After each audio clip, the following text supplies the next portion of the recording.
Hey everybody, let me tell y'all, there's a reason why God said, for this cause a man should leave his mother and his father and cleave to his wife.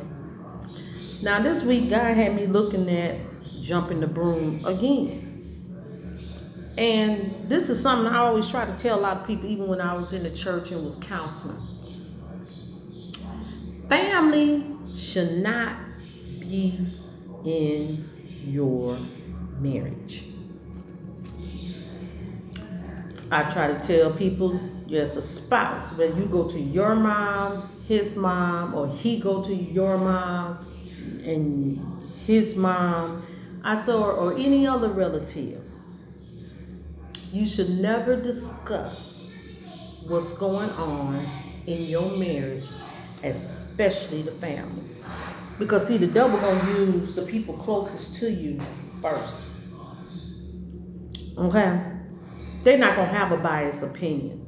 If you grew up and you'll look out for your sister or your brother and you'll throw them some change or take them here, take them there, sit up and chill with them, as you grow up, you're gonna find out you're not gonna be chilling most of the time with your sister, brother. And most people that do chill with a lot of relatives, their situation is dysfunctional. And I'm going to use the Braxtons as a result. Tamar married Vincent. She wanted somebody else deep down. In the end, she didn't stay with him because she wanted someone, as she said, that looked like her, as in considered more pleasurable to the eye. Even though I felt that Vincent was a pretty good looking guy. You know, he was just a big guy. But he was a good guy. You know, I really did like Vincent. And then her sisters, they try to prove that they have this unbreakable bond. And when I seen it the first go round, I said, all this gonna come tumbling down. Next thing you know, they're seeking counseling. All of their spouses are complaining. And you want to know why? Because they would get up and just go on trips and not include the spouse like they were 16-year-olds. Okay? And I'm like, they do realize they married, right? And they'll travel around the world and want to work for, Tony. I'm not saying Tony was wrong about anything, but what I'm saying is all of that stuff was a bunch of mess. I'm having problems with my phone today, but anyway, it is a bunch of mess. Okay, I just use it on up. Okay, bring it down just a little bit. It's a bunch of mess when it come down to it. You're not supposed to consult your sisters and go against your spouse and your household to run around town with your sisters. They seeing it as money making. That's not money making. I'm sorry, that's just future problem. Because your spouse is going to resent the fact that you put somebody over their opinion. You went against God because you're supposed to obey your spouse. And then people say, well, he ain't this, he ain't that. Have you prayed and asked God? Okay. God didn't say everybody who marry you was going to be perfect. You're not perfect. You got your issues. But you can't keep running around putting somebody else's voice above your spouse. Your sisters and brothers. I tell people, your sister could have a friend she wants you with, or your brother. The one they can be jealous of you got married before they did. It'd be a whole lot going on. Okay? Then you can have sisters and brothers that just keep stuff going. Love the men. And other people in the family. You can have uncles looking at your wife that want you. You can have aunties looking at your husband. Let me tell you something. They mad you got married. They didn't. They can't keep a marriage. When you see people who can't keep a marriage, most of the time you're going to have serious problems when it comes to yours. You have to keep people out of your marriage. Okay?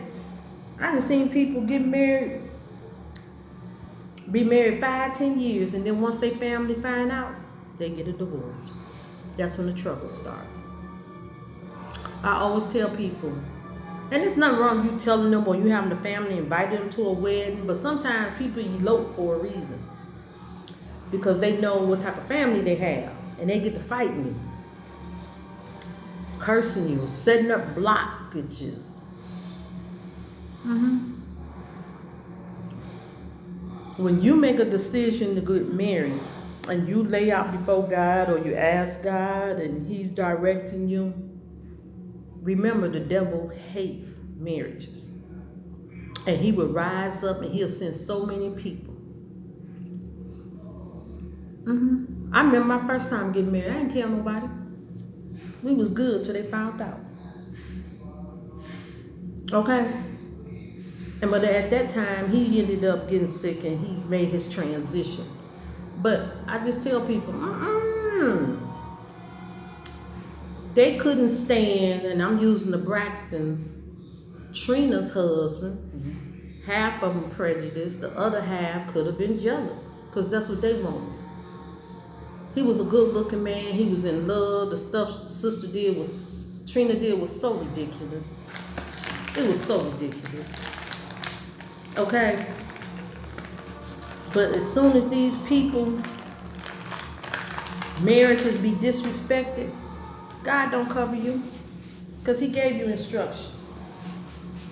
You dealing with the wages of their mess, the curses for being disobedient. I tell people, you don't lay down with your sister, brother, uncle, auntie, mama, grandmama, granddaddy. You don't lay down, or father. You don't lay down with them people. You made a covenant with God. God gave you instruction. You will have to learn to listen to the instructions of God if you want a successful marriage. Can't nobody come on here on YouTube or anybody else and say, well, you're paying all the bills and He's supposed to be the provider. God may have told you to do this until He prepared him. He could have a gambling addiction that you don't know about it and can't handle resources. God may take y'all as a test to get over that hump. You married because you love them. And you're going to be building on each other and investing in each other and doing things a friend won't be doing for one another. You know, I'm sorry, I had to answer. I just really just declined the call. It was nothing but these telemarketers. But let me get back to this. I tell a lot of people, it's nothing wrong with married people hanging out with single peoples, but they need to have the same values. And then you have to ask God, because people be secretly married. And when they see this person express themselves, they try to find ways to say, well, I don't understand how you be pouring out to her. She don't be respect. They be dropping statements, planting demonic seeds. Like, girl, please, ain't nobody thinking about you. He the only one did this for you. Telling you the man all sorts of things, making statements. Well, you know, she has always been frigid. Planting seeds to destroy your intimate life. Planting seeds to destroy your financial life. And I always tell people, I knew my husband's financial position before I got married.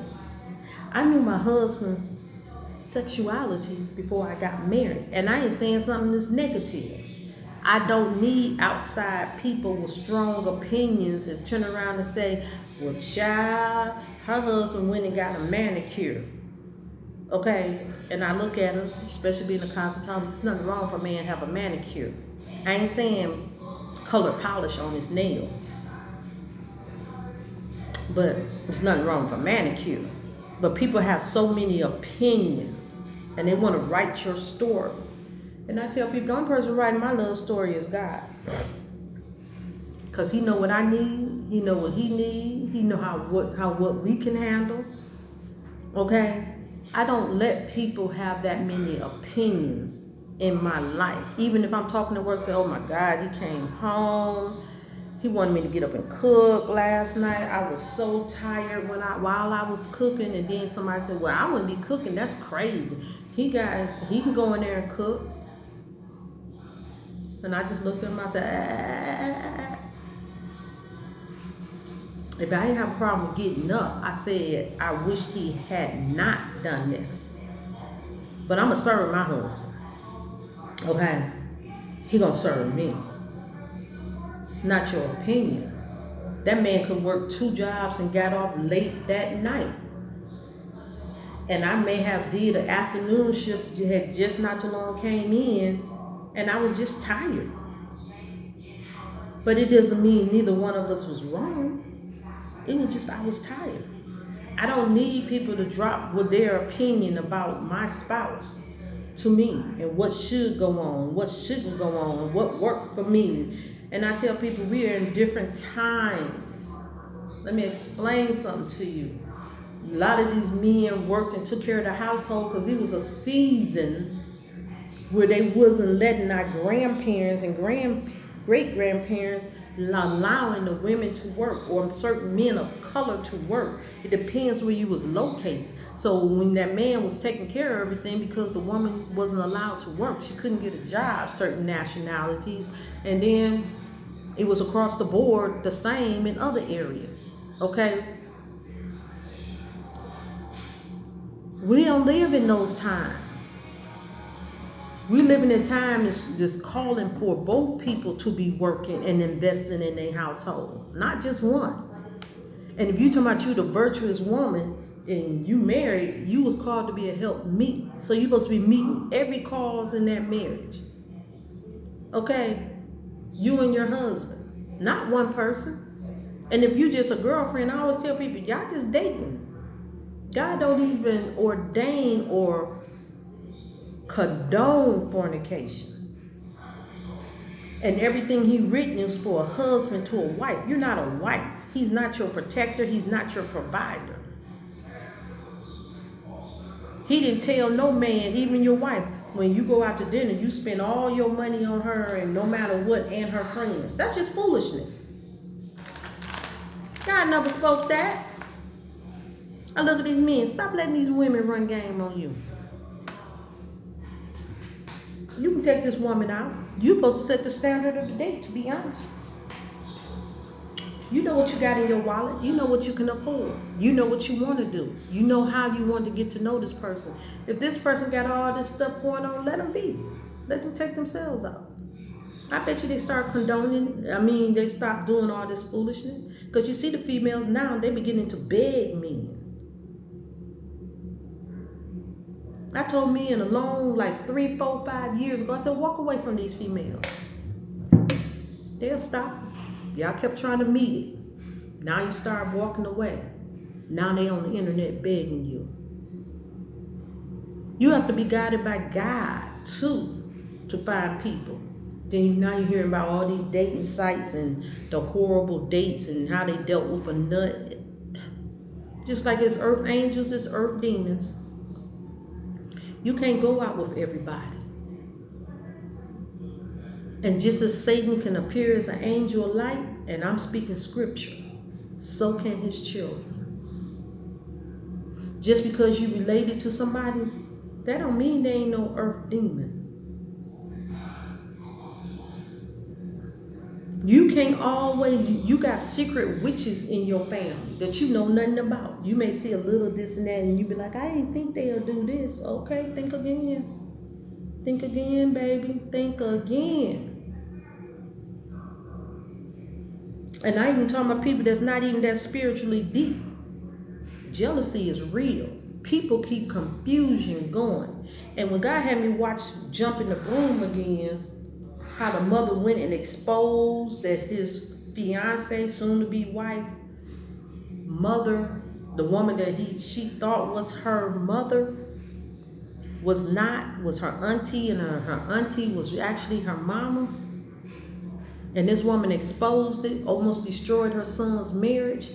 And the mother, how she nitpicked and act like she was actually acting like she was her son's husband. I mean, wife. And he was her husband.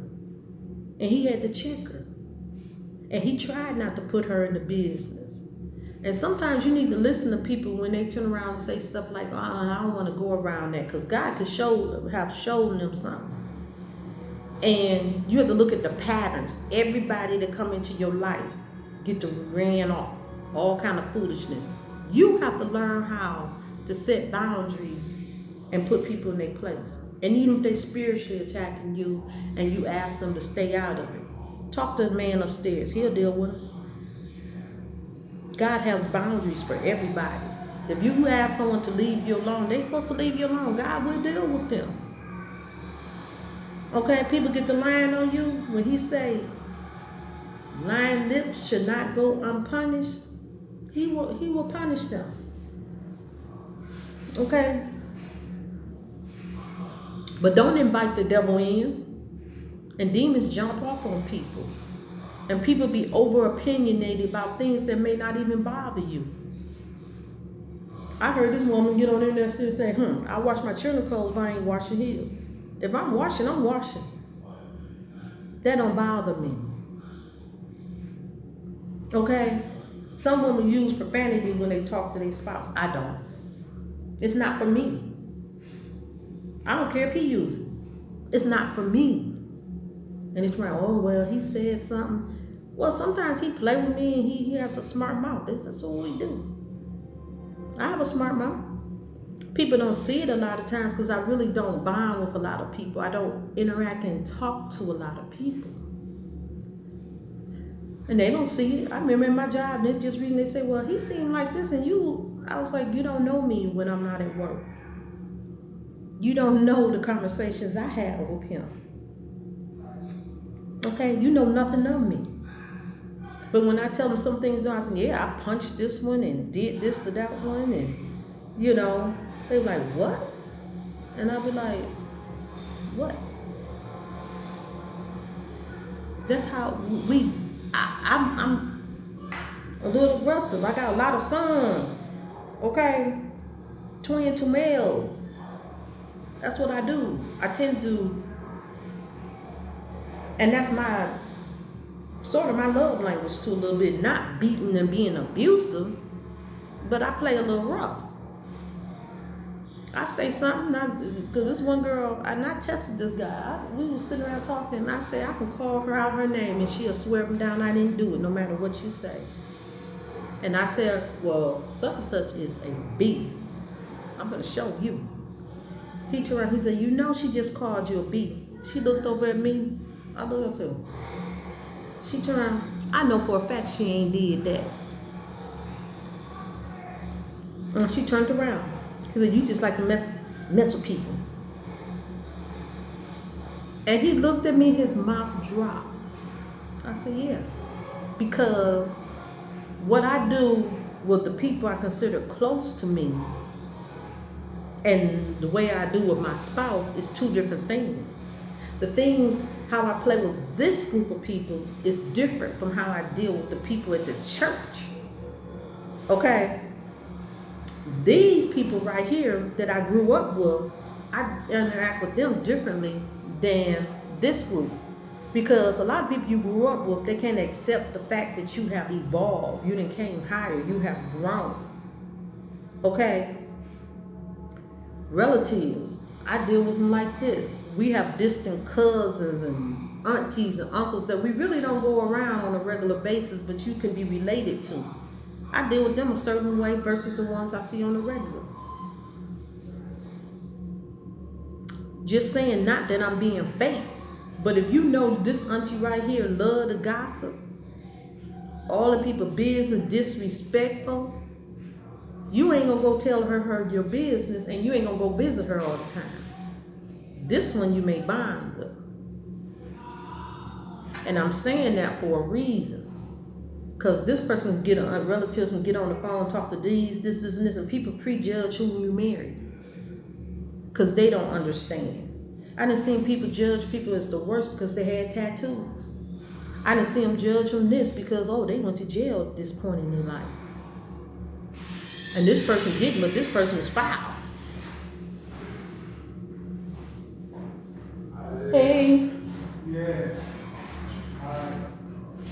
And I just now tell people, when the Bible says stay out of other people's matters, just stay out of it. When you have instruction, read the Bible. Look up all the scriptures that has to do with marriage and different things, relationships. Pray. Ask God. Wait for an answer. But when you put a whole bunch of people in your marriage, trust me, the devil gonna get busy. And God gonna school you why he said what he said. And I just stand back and look quiet. Look at people like they crazy. They were like, did you do that? I knew y'all was doing this. No, you didn't know us. We was doing this. Well, he always been this type of person. He ain't like that with me. Ain't your business. And I tell people in a minute, mind your business. And I don't tell these people, men and women, for this cause you should leave your mother and your father and other relatives and cleave to your spouse.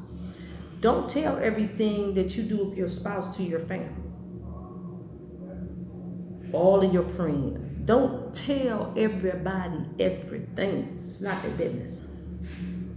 When you have a problem, you need to go talk to them. You need to listen to instruction for God. Because God could be bringing your spouse out of foul ways, but it ain't everybody's business that they did this or didn't do this. Or God ain't established them to be able to take care of all the bills, and you getting rid of somebody that God finna promote and bless to have a different job. You or him. It ain't just the man's responsibility to provide. It's both your responsibility to meet the cause.